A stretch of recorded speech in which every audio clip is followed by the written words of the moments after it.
Hello, everyone. Thank you for your patience with our small technical issues. Everything's working fine now. My name is Ariana. I'm the co-director of the Consent Academy, which is a program of the Pan Eros Foundation. And here we have today my boss. Hi, my name is Sophia Sky, and I run the Pan Foundation since 2015. And I'm very pleased to have someone as fabulous as Ariana on my team. And one of the biggest things that I do, besides all the boring, like pay the rent and write the checks and all the other admin stuff, is that I run the Seattle Erotic Art Festival. That's one of the other Pan Foundation's programs. And I've been running that program since 2013, and I've been volunteering for it since 2005. So we're having our 20th anniversary this year, and Ooh. next year everybody keeps saying, "What are you going to do for your 20th anniversary?" And it's like, no, our 21st is the important one because that's when CEF will be fully legal. Oh, Oh, yeah. at least in the U.S., you have to be, in order to get to buy alcohol and Mhm. that kind of stuff. So Yeah, yeah, yeah. I mean, I think that that's a fun way to do it instead of going for like the tens or the fives, doing the 21 because it is, yeah. So I'm very excited to find out what you will do for the 21st Seattle Erotic Art Festival. And just, yeah, that's very exciting. So then, can you tell me, like, how did the Seattle Erotic Art Festival get started? And what is there still red tape with getting like the Seattle government to let you have these kinds of events? so I'm going to answer the last question first because Okay. that's the simplest. No, there's not. Yay. So how the Seattle Erotic Art Festival got started, and you'll hear me call it CEF a lot, just because, just using the acronym of FCAF, and just because it's faster. It's a long name. Also, the people who started it wanted to make sure that there was an acronym that didn't have any sexual words in it, Mhm. just to give people like that little bit of out, if they were talking about it in a place that it might not be appropriate to say the word erotic. And in 2001, Jim Duval was at an event where there was a live drawing with people who were dressed up in leather and latex gear, and a couple were posing together in really saucy and fun, kinky, poses. And And he he was was looking looking at at everybody everybody who who was was drawing, drawing, saying, saying, "Wow, "Wow, this this is is really really great great art. art. You You should should put put this in this an in an art art show." show." And And all all the the artists were artists were saying, saying, "Oh, "Oh, there's there's no no place to place to show show this this kind kind of of art. art. No No gallery gallery would ever would take take it." it." And And so so he he was was like, like, "Well, "Well, we we should should have an have an art art show show then." then." And And he he tried to tried to get get things things going, going, and and it it quickly quickly bogged bogged down, down, and and was was about about to to go go nowhere nowhere when when a a woman woman named named Anna Anna Hurwitz Hurwitz came came in, in, who who had had a background in art art installation installation and Mhm. art curation, curation, and and had been been working working as an artist artist and and had been working working with with artists artists for a for a lot of lot of years. years. And And she she was was like, like, "Do you have an agenda? Because if not, I wrote one up." And and Jim Jim said, said, "You get to run the meeting. You get to," and basically basically was was like, like, said, "I will be your Hepler because you're fabulous," to Anna. And so she, and from there we slowly built up. And the first show was in 2003, actually, is when that happened. Very early, I believe, like January 2003, and I was actually an exhibiting artist in that one with my former partner.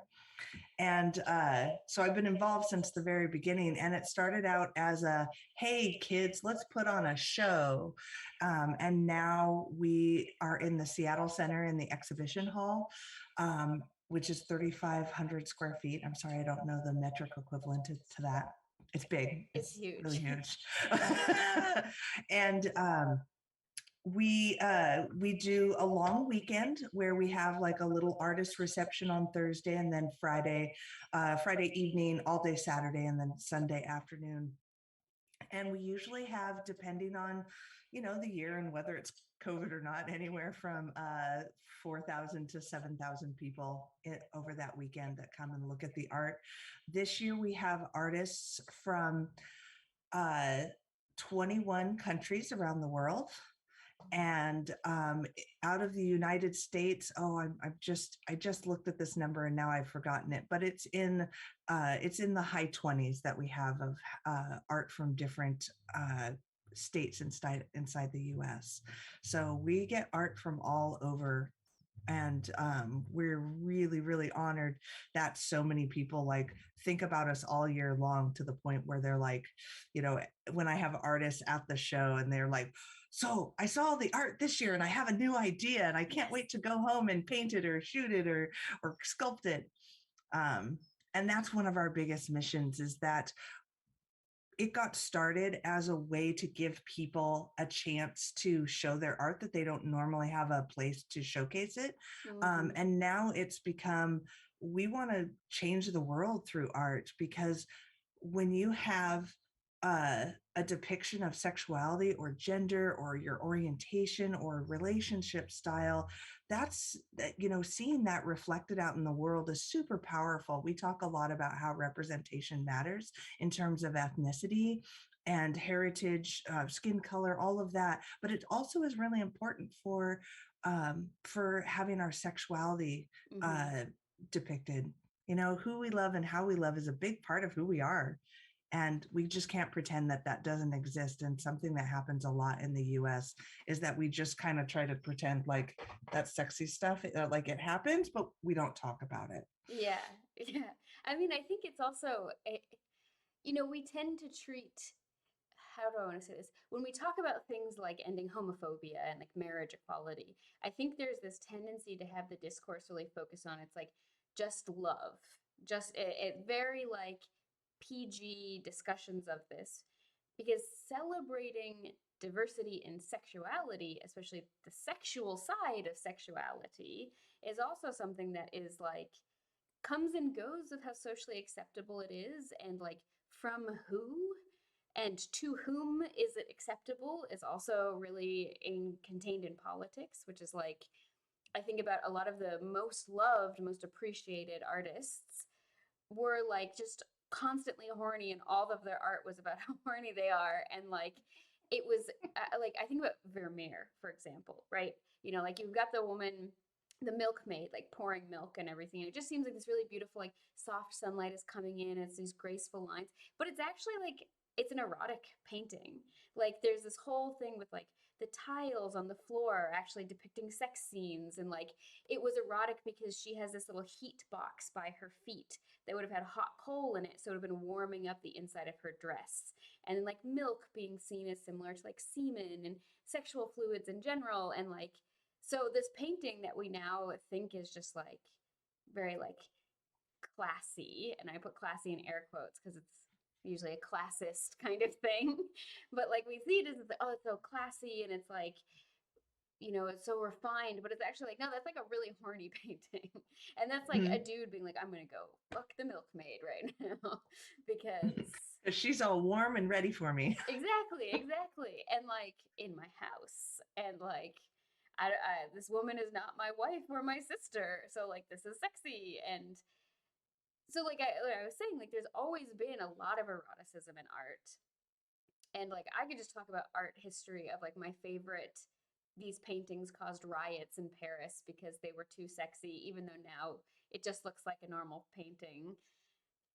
And I think that we've got this idea of like once it's kind of old enough, it becomes sort of again a classy thing. So we don't have Mhm. this celebration of the like contemporary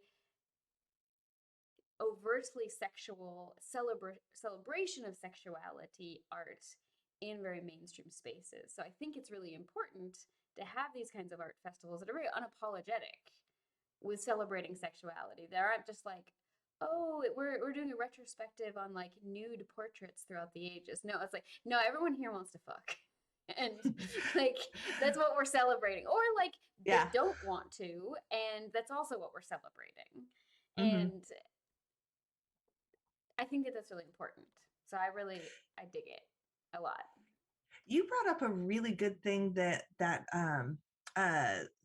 when you talked about at the time, and you just named off all the things in the picture or the painting of the milkmaid that made it sexy, that you wouldn't know if you weren't from that time period. Right, So there's exactly. this, so context is so important, which is something like so I do not have a background in art at all. I used to be an artist model, so everything I know is just what I learned from being, standing on the podium where the artists, the models in the life drawing classes from. So I come to this very unsophisticated, which I've actually decided not to go to school because I'm having lots of fun.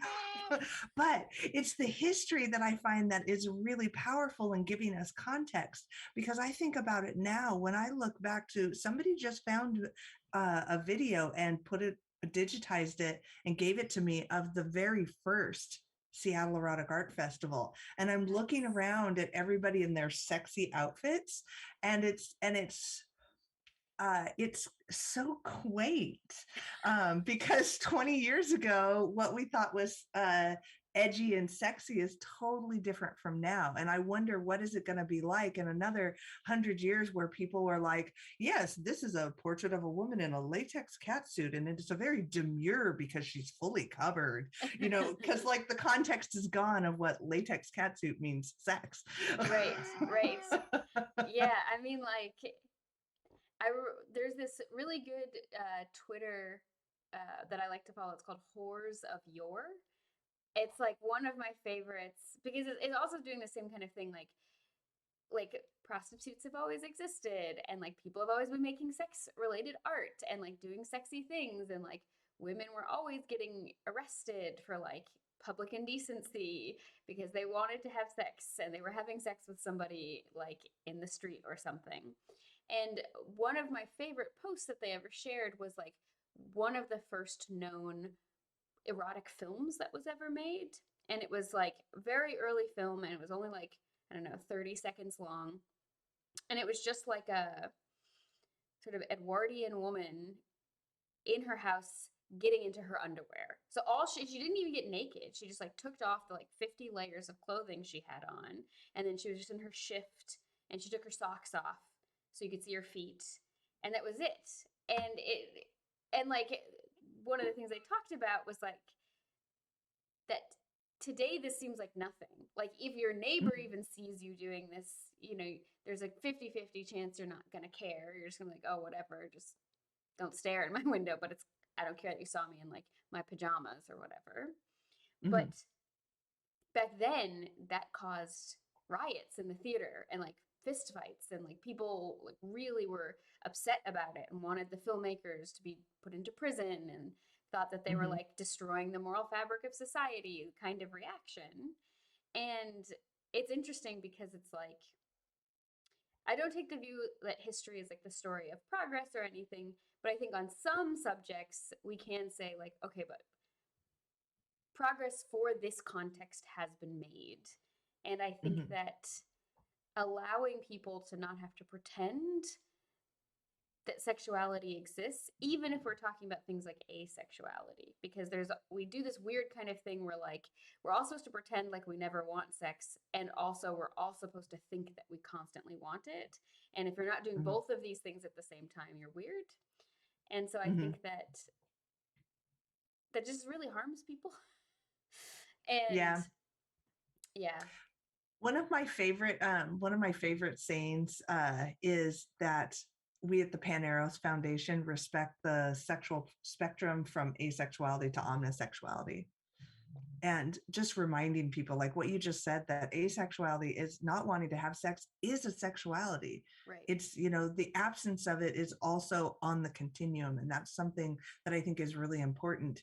And it's interesting how both ends of the spectrum are pathologized, Yes. in that, I mean, I remember let's see, this would have been about 99 or so, 2000, and a friend was blogging about how, her husband was harassing her, that's my word, to go to the doctor because she never wanted to have sex, and and how, so she went on this whole thing where, do I have this, I can't remember what they were calling it at the time, but it was basically something like female low sexual, a lack of libido type of thing. It was a syndrome.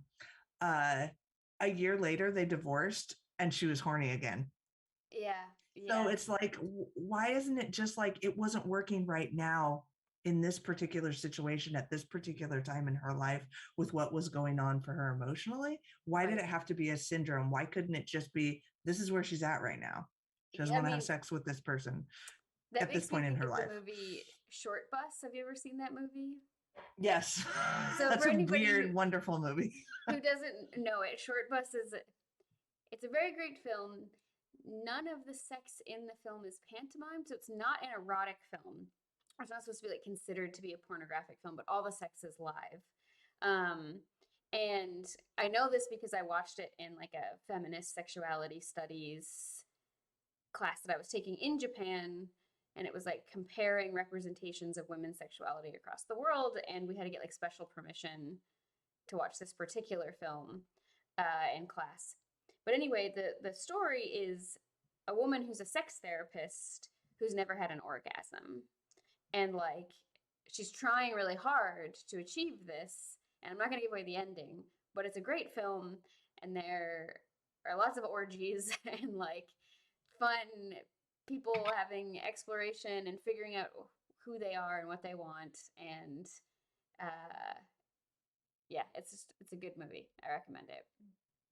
Hmm. Um, Lots of good conversations come out of that movie, I found. yes, I mean, it was really fun and refreshing to be in this class with other people around my age, and also like the teacher who was in her late 40s, and then some other professors who were also sort of older. We all just kind of had this very frank conversation about, like not just the film itself and not just representations of women's sexuality in media, but like just sexuality in general.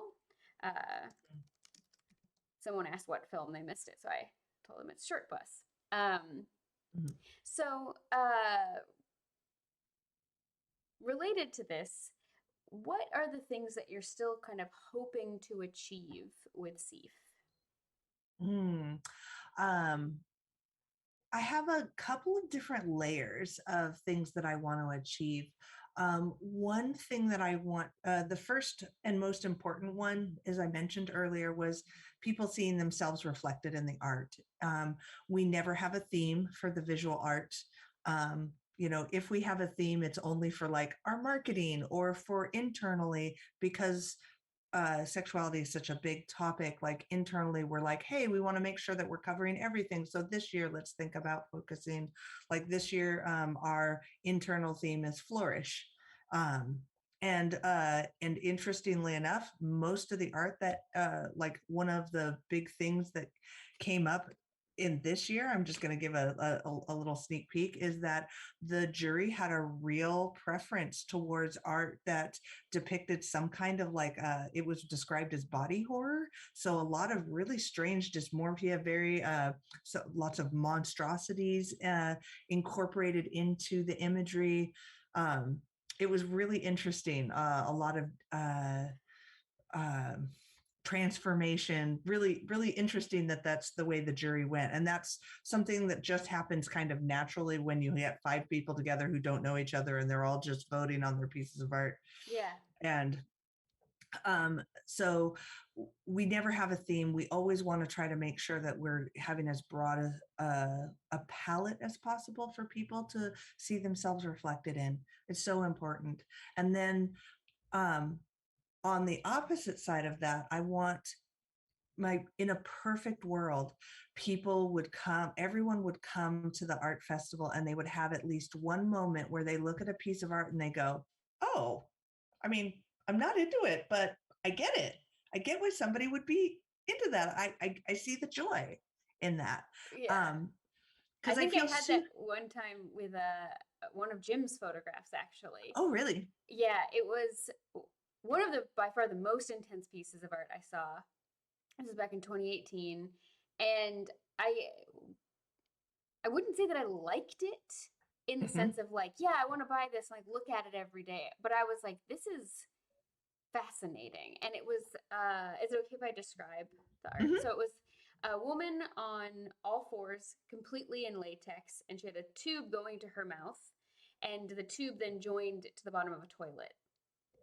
And he spent a lot of time. I was like, okay, I really need to know more about the kind of person who would make this kind of art too. Like, this is beyond anything that I would have ever imagined. I'm not going to say that like it excites me or anything. It's The not. extreme objectification in that one. And I was like, this is just fascinating.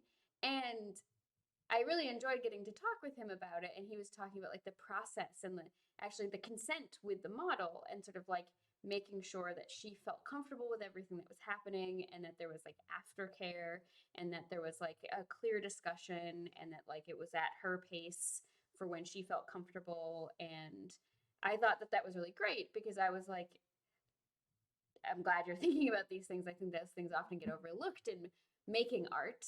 We can often think Mm. about or forget like the subjects that we're portraying and like their consent and their autonomy. And it was like genuinely one of the most intense pieces of art I had ever seen. And I was like, wow. And it was definitely like a fine art kind of portrait, right? It wasn't something that I was like, oh yeah, like I could see this in like a smutty magazine, like that. It really was like, no, this could be in like, the Museum of Fine Art or something. Mhm. And I mean, it did what art, I feel like art is often trying to do, which is to like provoke feelings Mhm. and reactions and introspection. And I still think about that piece because I was like, this is wow. It's like intense. Yeah. Oh, I hear you about how good art isn't always art we like. Right. And that's an important thing because there's a piece of art that I keep thinking about that I saw at SEAF probably in 2009 or 2010.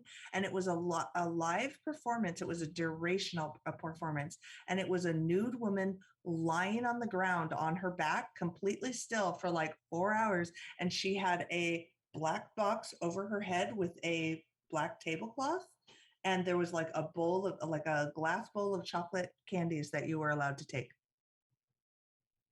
and she just laid there Nice. for Nice. 4 hours.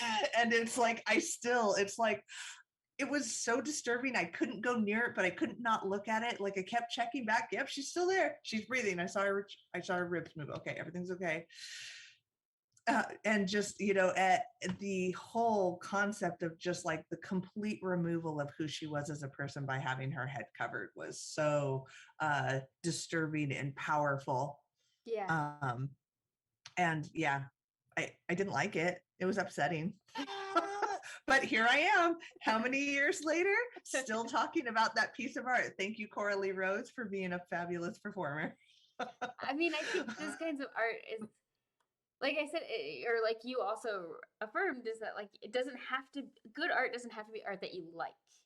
And Mhm. I think that there's a lot of really interesting things. Erotic is this huge kind of definition. I think people hear erotic and they think that it's just like this sort of respectable word for like pornographic, but it doesn't necessarily mean that. Yeah, well And lit porn is usually what people think erotica means. right, exactly. But I think about undergrad, uh, freshman year of my like art, because I have an art degree, and the art program. And one of the classes we had to take, it was like a foundational class, was on like performance art. And I went into it not liking performance art and thinking that it was mostly like BS. People who are just like really good grant writers. And because I still think that there's a lot of performance artists who are like, you're just really good at writing grants. I don't know how you keep getting money for these things, but whatever. Some people like it. But one of the You do things you. it's supposed to do is like centered on challenging interactions. So like my first piece was, it was supposed to be body modification. I just made like a adjustable periscope so that I could look people in the eyes at their height.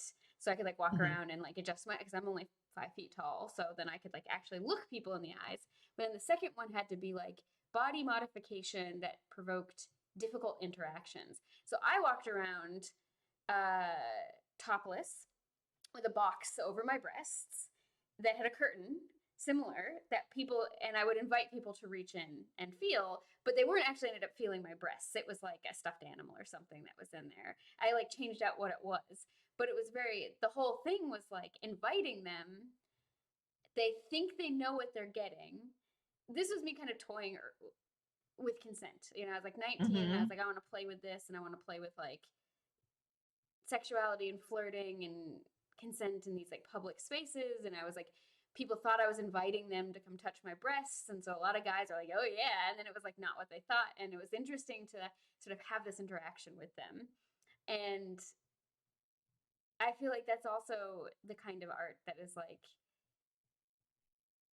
my teachers didn't really like it, mostly because they were just like, it's not really like respectable enough, but they thought it was like too sexual. But I was just kind of Interesting. like, Oh, it's only sexual if you think you're touching boobs. Guess what? They're not getting to, and that's a societal assumption that I think is really a powerful one to play with. It's interesting that even just playing with the idea of a sexualized body part was mm-hmm. too much for your professors. Yeah, Good and good someone stuff.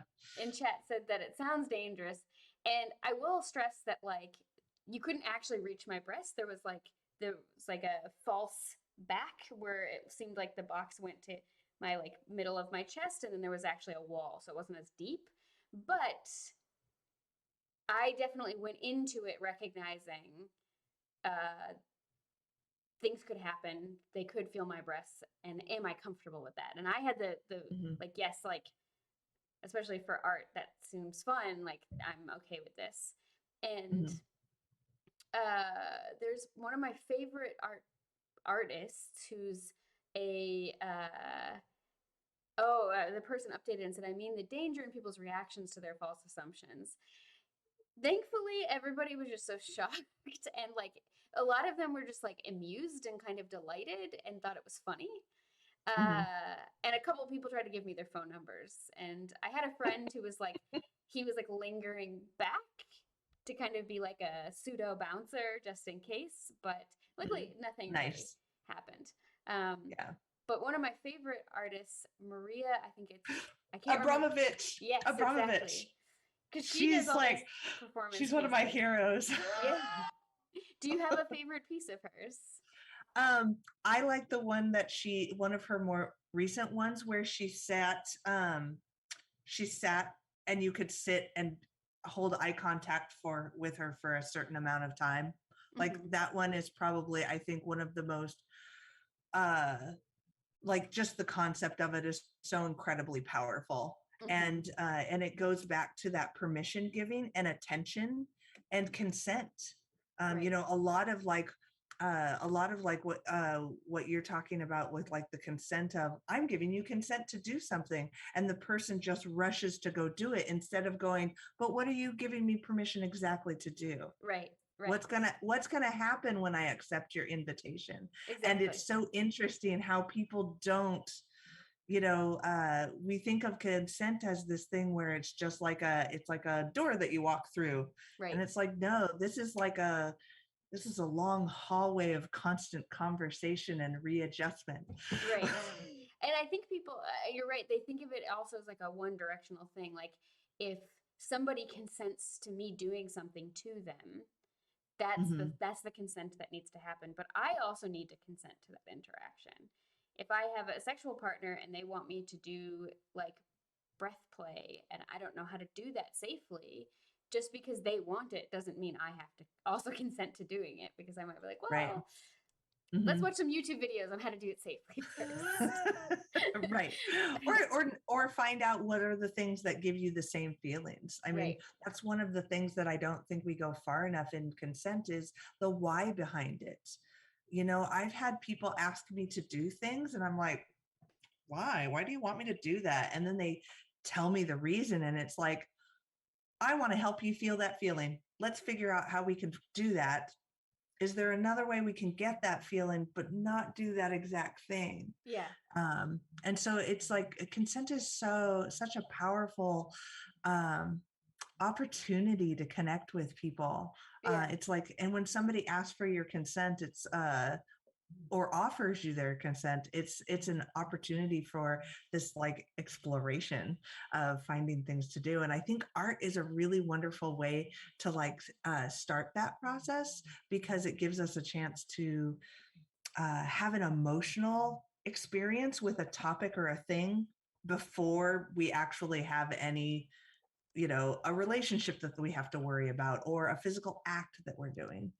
Yeah. um, Well, yeah. or on the other side of it, art is an incredible examination of consent, because of what you mentioned earlier about the consent of the models, when you talked about Jim Duvall's piece with the objectification with the urinal. And we once had the woman who one of the women who runs the National Coalition for Sexual Freedom come and do an art tour a bunch of years ago, where she examined consent in art. And so she was doing things like bringing up people's body language in the art, and then talking about like, okay, so if this is something that we're looking at here, but it looks very non-consensual, the model had to agree, had to sign the model release, the model had to hold the pose, like breaking it down where all the places consent had to come in constantly through the creation of a work of art, and how that can still get messed up or still be, what do you call it, circumvented. Mm-hmm, you know mm-hmm. I unfortunately know a lot of models who are like, oh, i did a I did a nude shoot with this person, and now due to the magic of computer graphics, I am in this piece of art that is not something that was ever talked about, and I don't know how I feel about being in that piece of art, even though they signed the model release. And sometimes Yeah. the artist doesn't know what they're going to do with the art until Yeah. later. And That so really that's a, makes, I mean, I think that's a huge issue. There was the really big case in China of this where it was like an advertisement for a plastic surgery clinic. And what mm, it was supposed to be, it was like a joke. So it was like the photo shoot was like a family photo of like a husband and a wife and their like three kids, kind of like at a portrait studio. And the kids' faces were blurred out.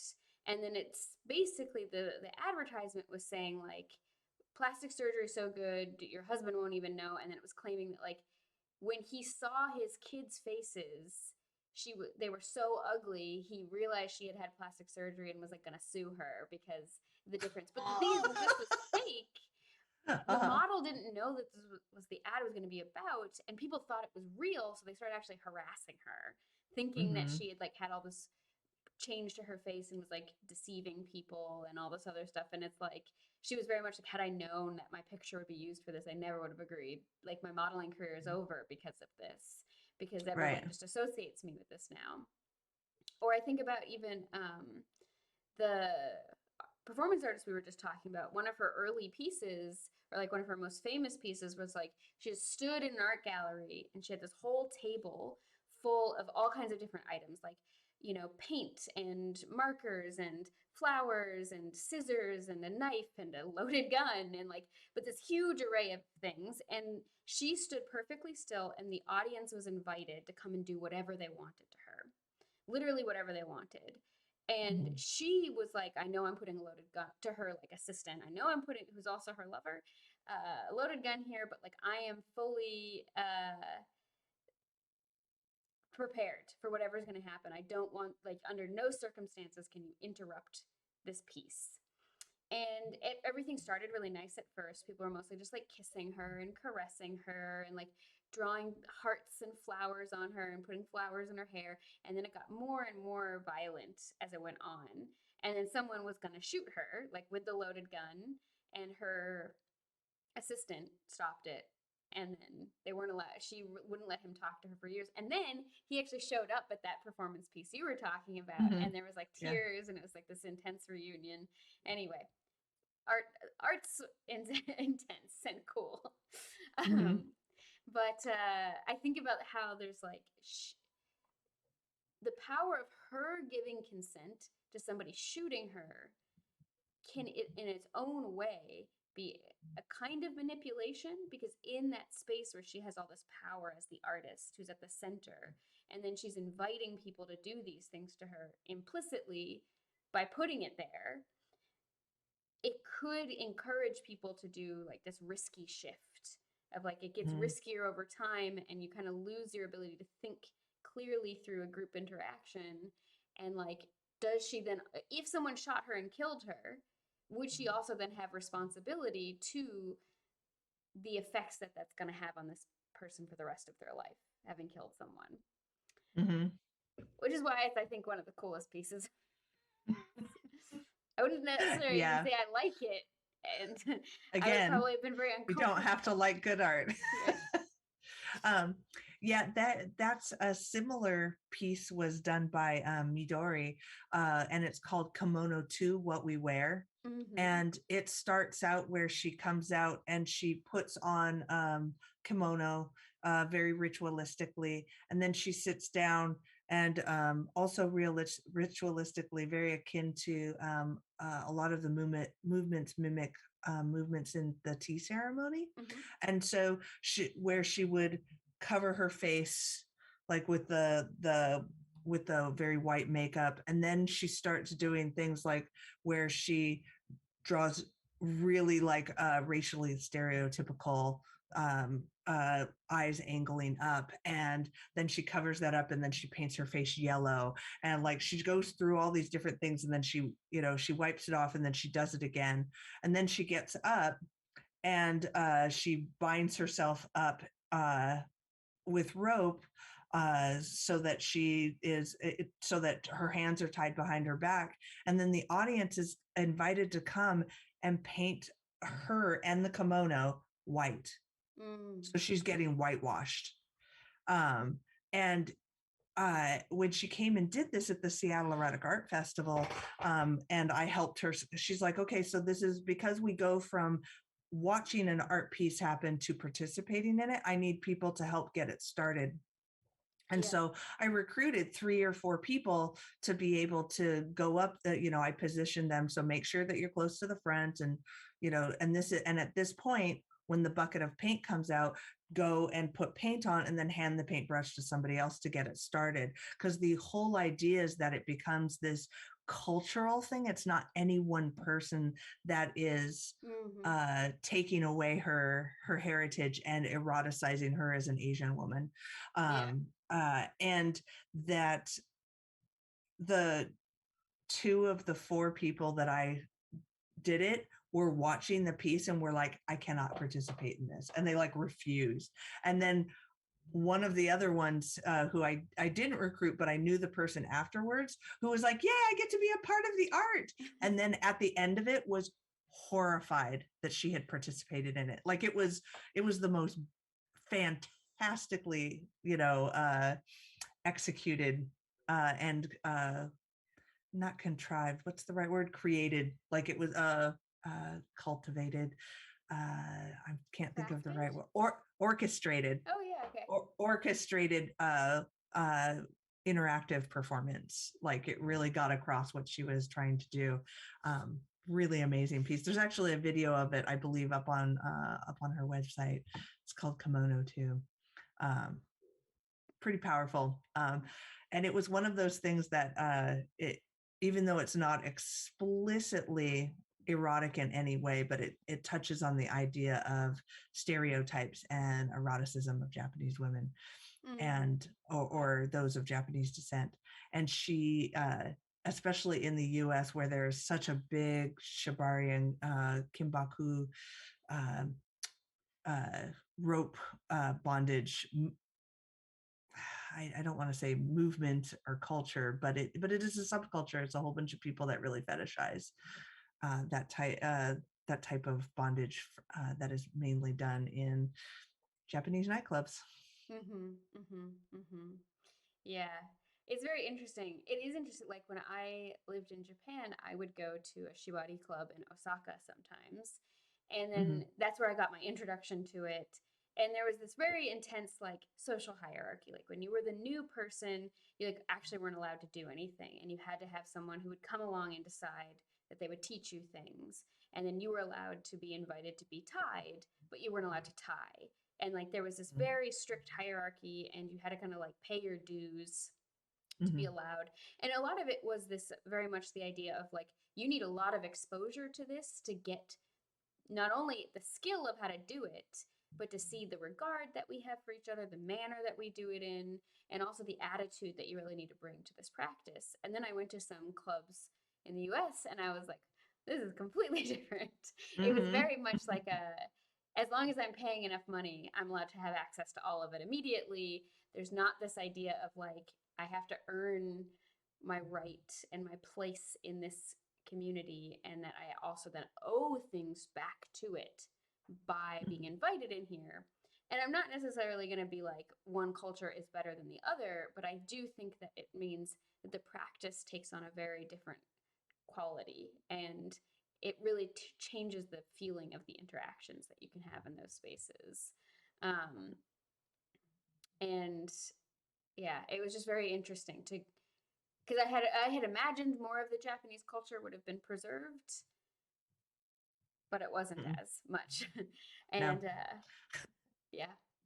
So then we've been talking about like we've had a couple of different types of art pieces we've talked about, and we've consent has been a part of each of them, right? Like me with like offering people the consent to reach into this box and touch me, and then the am I going to be face some kind of problem if they don't like that their expectations weren't met, or consent and the painting people and like painting midori and inviting people to do that, or the consent with the models.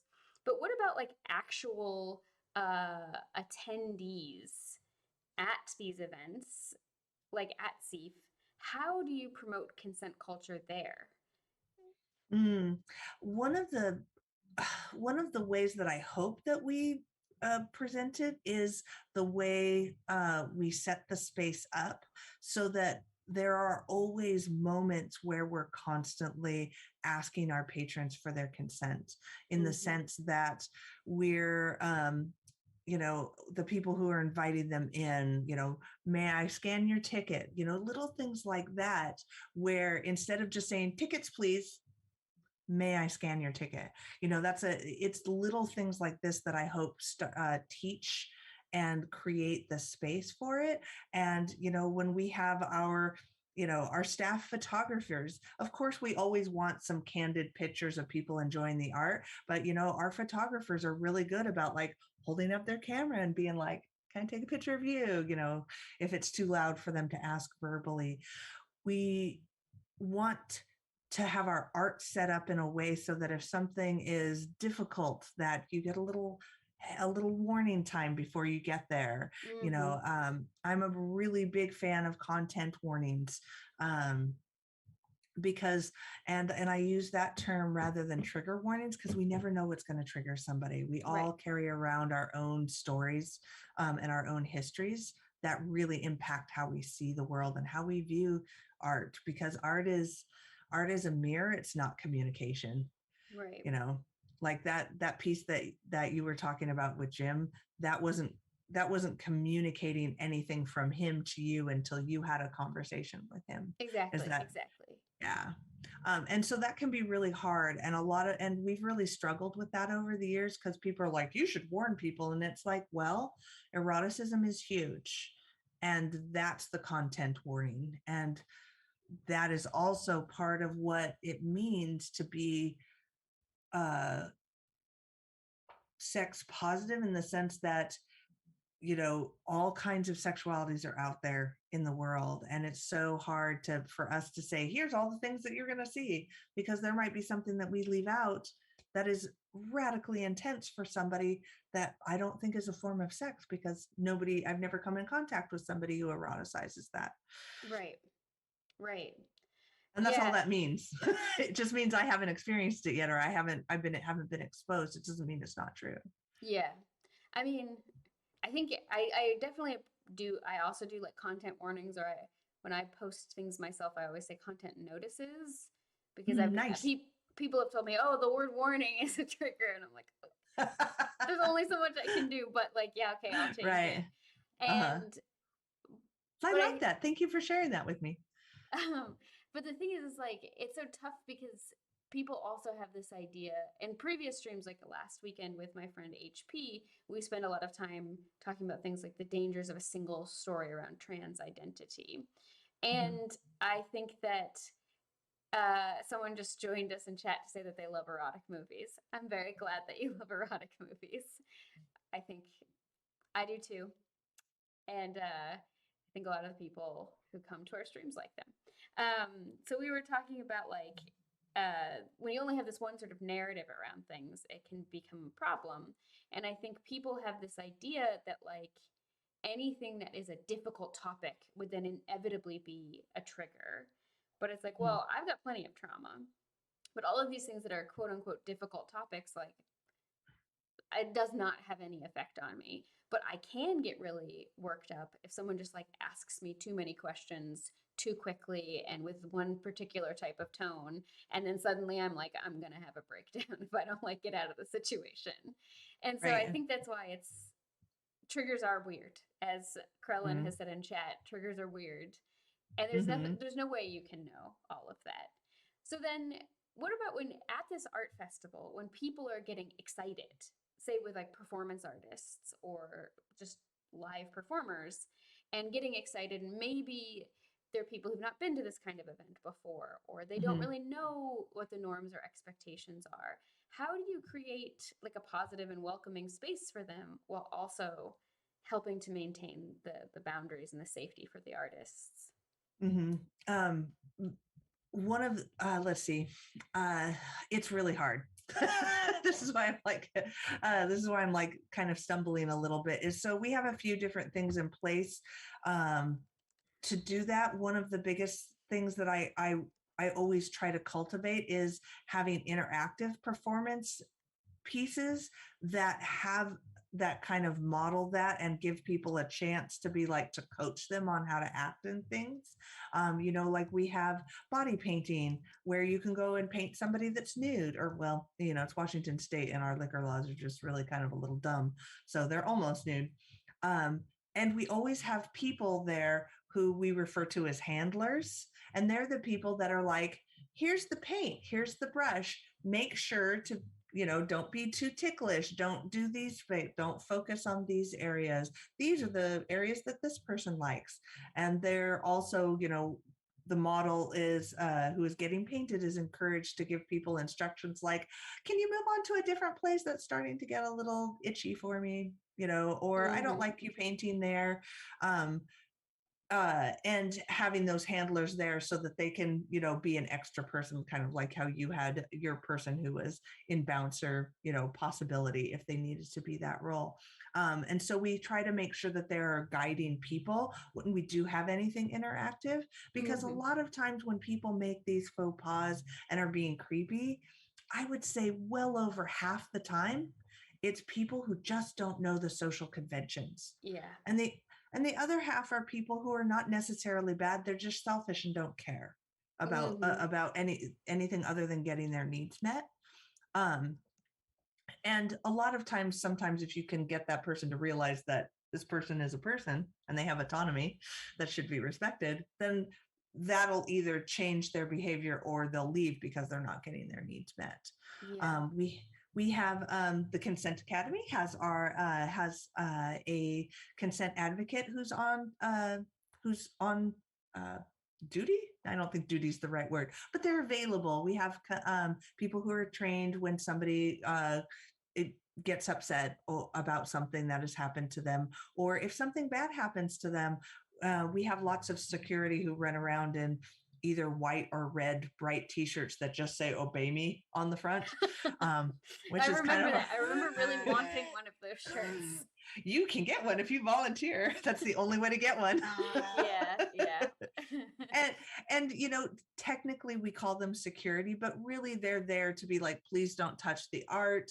uh yes, you're having problems with this person, thanks for letting me know, we'll go talk to them for Mm-hmm. you.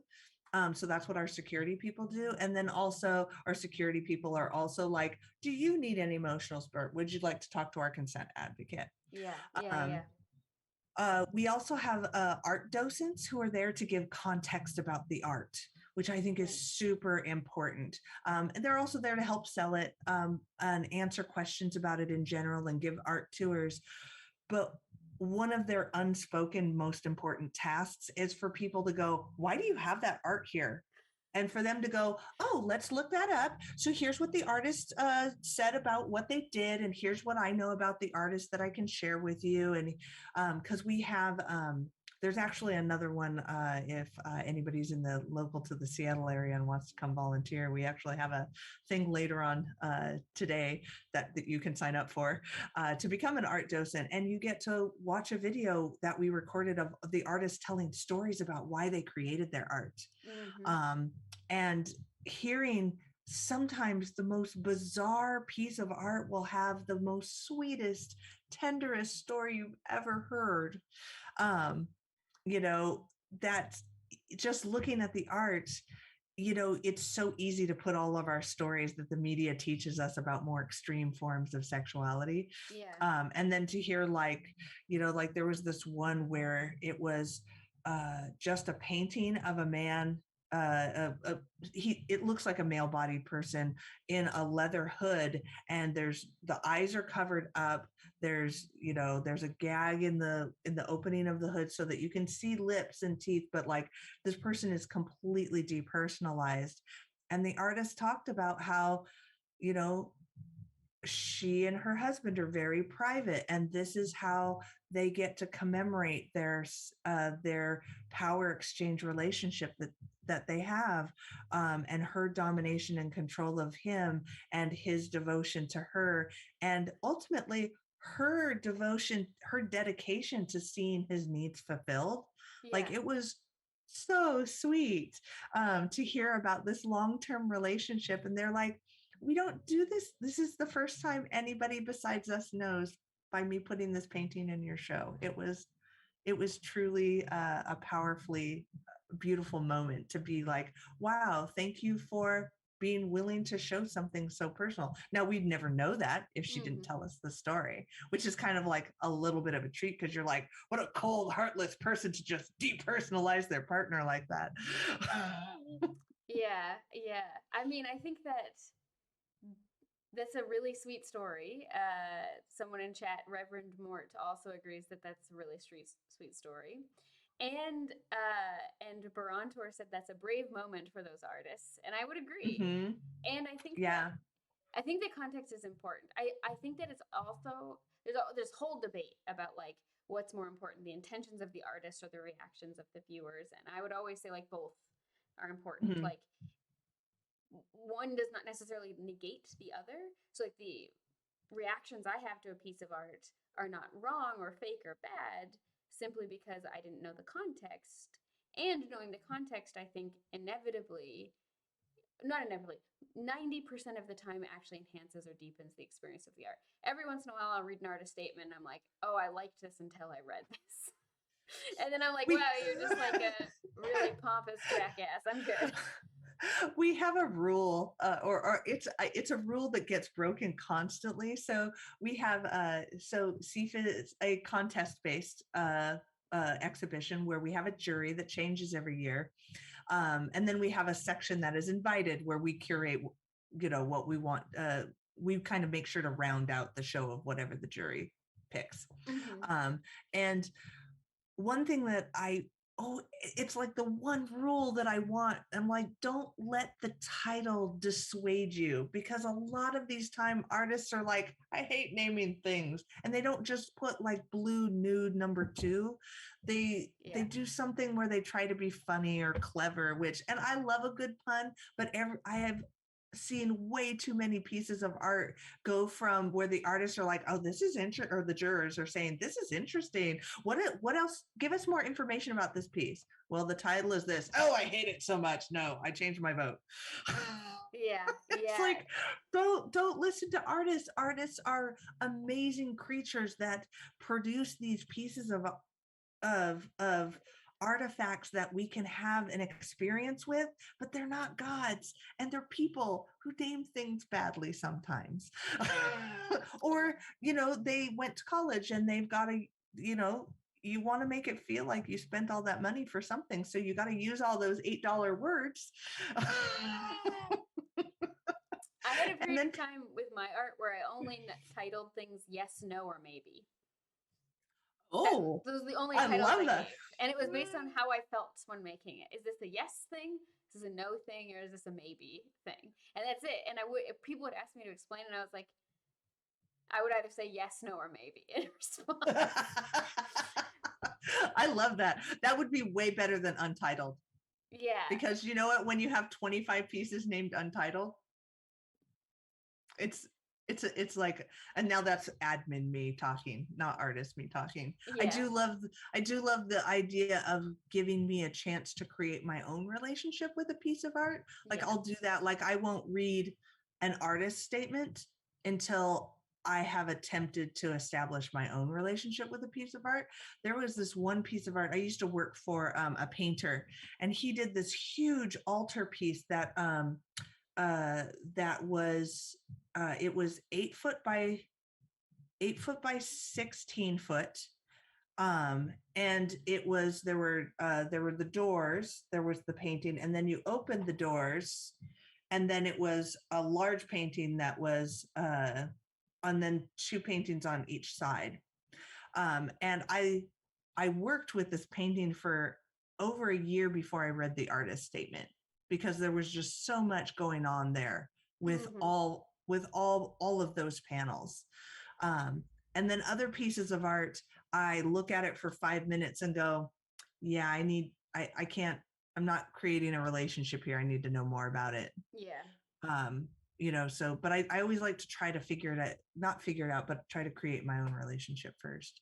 I think that's Just, I think that's important, and I think that I've had lots of experiences where the relationship somebody else has to the art that I make can often be like surprising and exciting for me as an artist. Like I'll make something and people have these reactions to it. Um, better than okay, when I was in college, most of the time everyone's reaction. I was weird even for art kids. Like people thought that I was this impressive. that tells you anything. I you should get extra life points for that. Yeah. Yeah, but everybody thought I was weird. Most of the time, it was just because I was very earnest about it. I was like, "Well, I'm gonna take this seriously. I'm gonna try. I'm gonna like take the philosophy of art seriously and like really get into it." But anyway, getting other people's reactions can be its own kind of reward for the art, where Mhm. it's like, yeah, I have my statements behind it. Sometimes I've had paint or I do printmaking mostly, like woodblock printmaking. Oh, nice. And I've had art that I've made that has these really intense long stories behind it. And I'm just like, it's too exhausting to think about telling anybody about this. So I'm just like, decide for yourself. That's what it means. Decide Hmm. for yourself. Um, Hmm.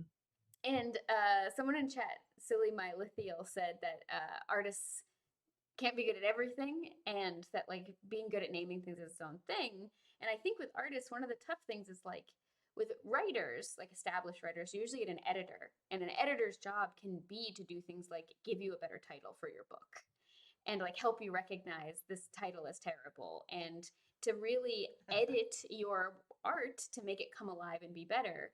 But visual artists don't tend to have that kind of person who is that co-participant in the creation of the art who helps corral it to make it into something better and something more.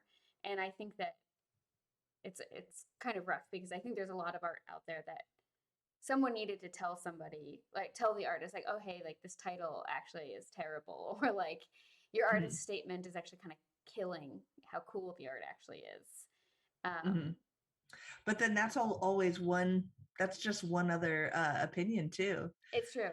I mean, hopefully Yeah. the relationship between the like an author and an editor is usually like when they're Hmm. good, they're good, and when they're not Right. good, they're it's one of those things where it's like kind of very important that it's a healthy and good relationship. But yeah, Yeah, uh, I maintain that right there, that being honest about what I think of his art is like exactly the reason why I now have a relationship with Jim Duval, is because he is similar to you, loves to hear other people's uh ideas of what his art means or what's going on. He feels like an art piece is truly successful if somebody looks at it and and creates a completely different story about what's going on than what he came up with or what he started with. Like him, he's like, that's his like artistic goal. That's his philosopher's stone. Yeah. I mean, I definitely feel that, and I really, really like it. And I really like I don't know, it's just so much more fun to have that Mhm. kind of experience and to get to, because then it also becomes this kind of living thing. Like, I can get, like I said earlier, very nerdy about art things. But there's this movement. More, more. It's called I think it's called the Yellow Movement. It's really like this French art movement. And they're definitely an art movement where I'm not going to say like what they're doing is right or wrong, because I don't really think it's about that. But their whole deal is they like go into like the Louvre and they throw yellow paint on the paintings, ruining them. Well, ruining them.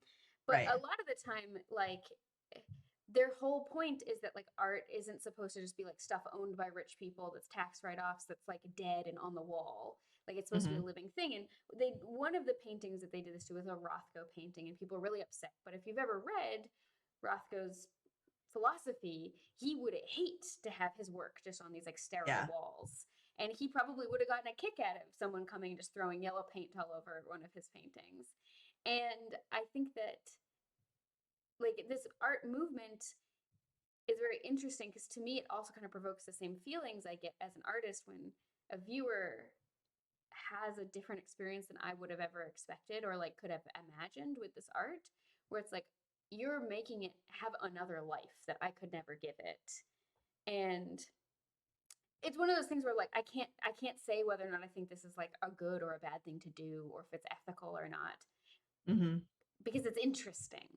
It's similar with Right. like there was this movement in Scandinavian like early black metal where the bands would go and burn down the like ancient stave churches that weren't being used as churches anymore, but they were like burning them down, and then they would record their music videos like headbanging in front of like the burning building behind them, and then like usually at the end of the video you see like the cop cars coming and like the fire trucks and they like run off. And geopolitically, I'm like, okay, yeah, burning down places of worship is like never really a good thing to do, and it like kind of always is like not great. It ends badly. Like Hmm. obviously, it's an unethical if like people are using it, but if it's like a historical monument, it still has this ties to other kinds of violence that can become really bad really quickly. But then artistically, as like an artist movement, I'm like, that's interesting. I'm not going to say I think it's Hmm. correct or that you should do this or that I approve of it, but it is interesting. And I think that's yeah, the point I'm trying to make here is I feel like people could get a lot of satisfaction from art that really challenges them if they could understand that you don't have to like the art or agree with the Hmm. art or even Hmm. think that the art is like right or good or should be made, but just engage with it like for its own sake.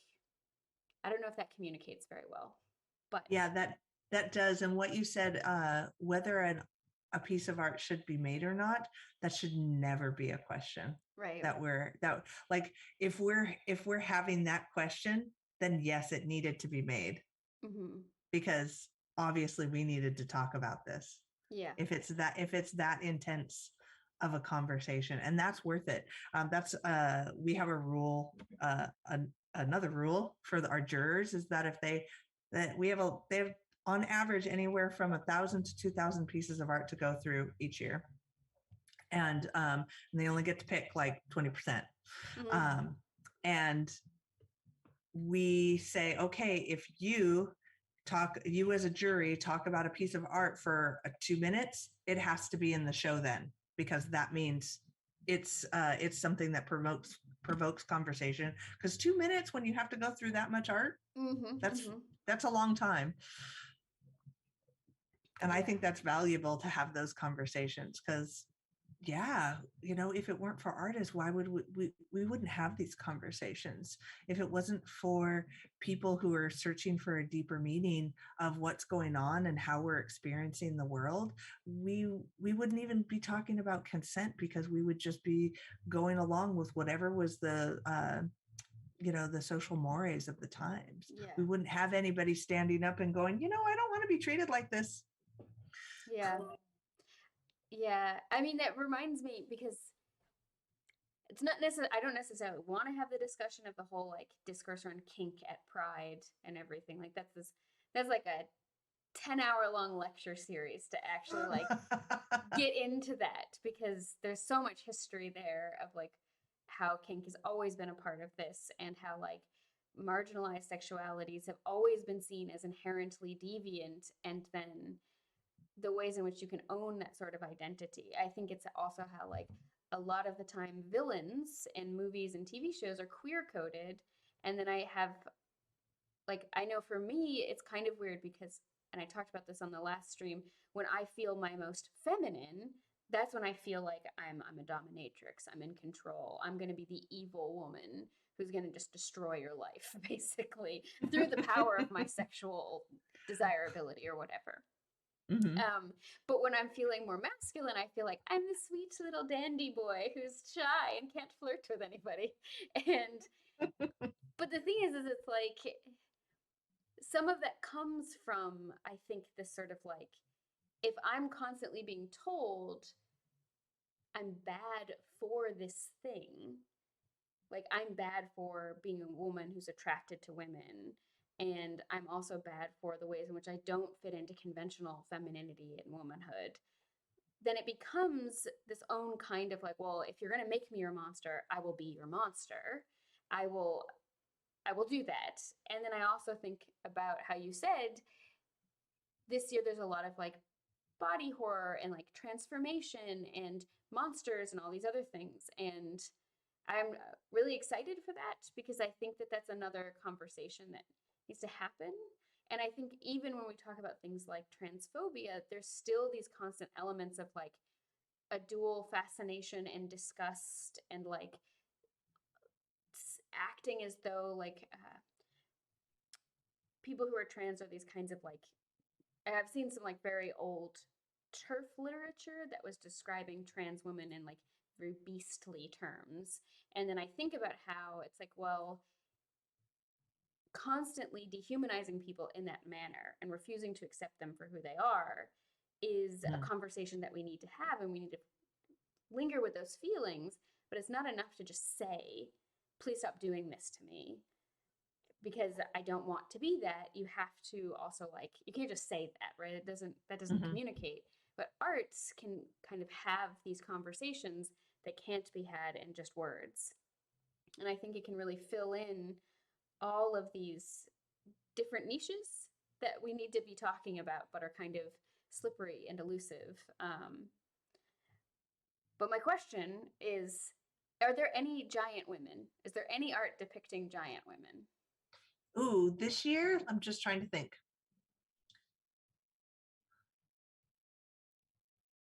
Not this year. I can think of a lot of stuff off the top of my head from years past. Okay. I'll have to, although it's still like I haven't seen everything up on the wall, and it's always a little bit different when you're not looking at it on your computer screen and you get to see the actual Yeah, physical yeah, art yeah. yourself. So uh, I'm going to say I don't think so, but I will get back to you and confirm or deny whether Okay, there are giant women. it's something that I've always found fascinating as a kid, not in any kind of like sexual way, but I remember seeing the 50-foot woman when I was a kid, that very old movie, and just kind of being fascinated by portrayals of like Amazonians and like these women who were just like big and took up a different kind of power and had a different kind of like, and this sort of fear and sexualization reaction that people would have to it, Hmm. and just being like, this is intense and interesting. Hmm. And so Yeah. I'm always a fan when I can see art that's depicting that subject. I'm like, interesting. I like the way the concept was predicted or depicted in even just Steven Universe, like nominally a Mm-hmm. kid's cartoon, um, had a lot of sort of discourse around different types of femininity and gender and like power and size, and it was very interesting. Mm-hmm. I don't necessarily have anything sophisticated to say about it other than it's cool. And you know what? We don't have to be sophisticated all the time. That's another classist idea that we could talk a lot about. Yeah. So then I think that you've got this really amazing art festival. I'm really glad that there's no like difficulty with putting it on. The city of the city people who work for the city of Seattle at the Seattle Center, they all love us. They all, I think partly because we came out of the leather and kink community. We had to work extra hard early on for people to trust us. So we left things extra clean. We were always extra respectful. We always followed the rules to the letter. And, because of that, 20 years later, they're like, you're awesome. You're way better than that gem show that comes and destroys our space. um, so it's really nice. Like we actually got